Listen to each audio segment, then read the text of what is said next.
The runway is cleared for Tony Fernandez's Airasia to take to Indian skies. The DGCA today issued Airasia India a flying permit nearly 7 months after the airline announced its India plans. Sumit Chaturvedi joins us with more details. Sumit, now that the final hurdle is over, in a sense, how soon could we see Airasia start operations in India? And also, we do know that there is a court case pending that Subramaniam Swamy has filed. What kind of an impact could that have on this at all? Well, Sandeep, Airasia India can start operations as soon as next month, which is June. So Airasia India is fully prepared to take off, and today they have got flying license from DGCA as well. So the USP of Airasia India is going to be the really low fares. We were speaking to many officials in Airasia India, and they were telling us that the USP is going to be the really low fares. But overall, the Airasia, which is the Malaysian carrier, the USP is the disintegration of airfares. That means airfare is divided into many components, and the passengers really they pay for what they want and what they are the services they are availing, and not for the full fare. So that is the USP of Airasia going to be. So officially a 7th airline has been born in India, and Airasia India going forward is likely to bring back the era of Air Deccan when the airfares were really low. As far as the Delhi High Court case is concerned, Subramaniam Swamy had filed in PIL, and the hearing is going to happen on July 11th. But we don't see much happening in this case, because it is really the Delhi High Court has already refused to put a stay on Airasia India's the operations. So come July 11th, it will be clearer what is going to happen. But as far as stay is concerned, there is no stay. So Airasia India is going forward and is preparing to take off next month. So Airasia India is going to bring back the era of Air Deccan when the airfares were really low. So clearly, passengers should brace themselves for getting low airfares in India. But the disappointment is that Airasia India has still not decided that they will start operations from Delhi and Mumbai. Oh, that's a big disappointment. I'm going to put that question forward to a very, very special guest who joins us live right here on Business Tonight, all the way from France, Tony Fernandez, the CEO of Airasia, on the phone line. Thanks very much for being with us. A big congrats comes your way, given this nod. How relieved are you at the final all clear from the Indian government? Very excited. This has been a long, long dream of mine. I can't believe it's here. I want to thank the Indian government for putting people first and not vested interests. I think the consumer will win. I'm very excited to stop talking and go into action. But Tony, was there ever frustration or concern on kickstarting India operations, given the resistance and opposition that we saw to Airasia's India foray in recent months, both from industry and other stakeholders as well?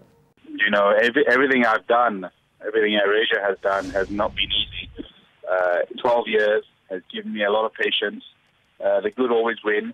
I have problems in all countries, in all areas, because as a new type of business, you're going into areas which have been and airlines that have been around for a long, long time. And so it always takes time. Never a concern. I was just patient, and I knew that if governments put people first, in the end, they'll do the right thing.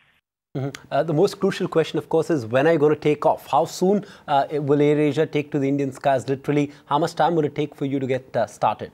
Well, we have a lot of it done already, but I'm not going to give a date just yet. It's really for me to sit down with the management team. It's an Indian management team. They will decide when is the right time.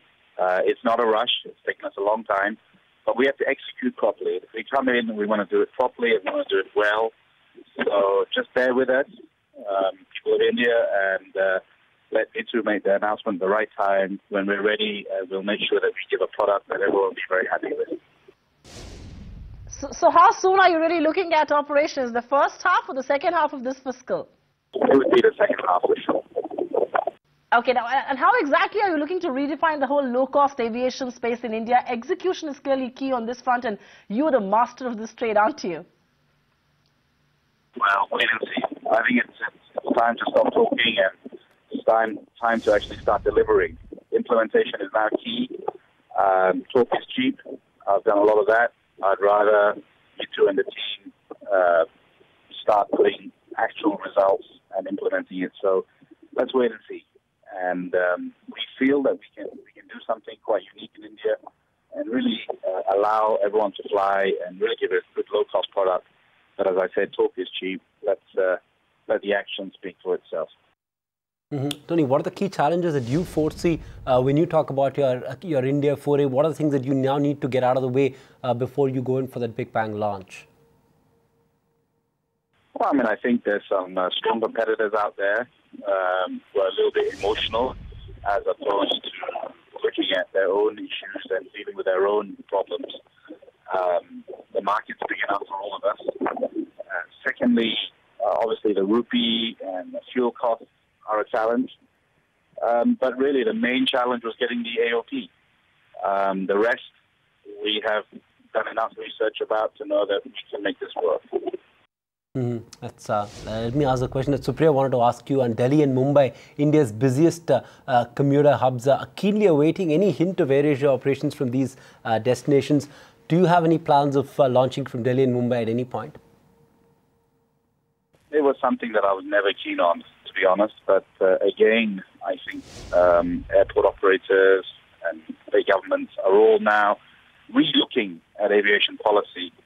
And I think what was something closed in my mind and Mitu's mind is certainly something that Delhi and Mumbai will certainly be something the board of AirAsia India will certainly be discussing going forward. It's certainly not something that we are totally opposed to anymore, because I think things are changing from airport operators as well. I think it's the fare structure which is going to be the main issue. I don't think in India at the moment we have a low-cost airline. Everybody is a normal airline. The fares are so high that it's not a low cost anymore. We are going to be a low-cost airline, and the fare structure will be such that everybody will enjoy it. And we are hoping to make this company into a profitable company, not into a loss-making company. I think after the first year, for certain, that we should have profits. For certain after the first year.